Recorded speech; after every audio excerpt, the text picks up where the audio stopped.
Travel and hospitality stakeholder meeting has discussed inclusion of Loktak homestay in Incredible India homestay list. The deliberation was organized by India Tourism Imphal under the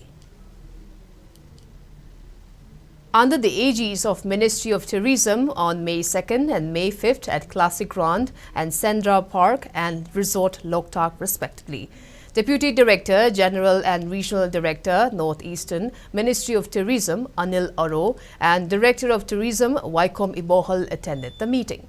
During the meet, stakeholders discussed strategies to revitalize state's tourism plan and initiatives to enhance popularity of Loktak Lake.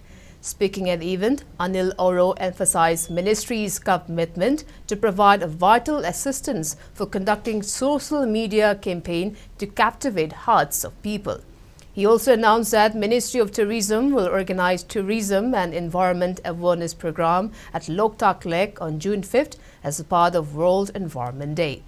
Moreover, he extended invitations to all stakeholders to participate in the International Travel Mart scheduled for November.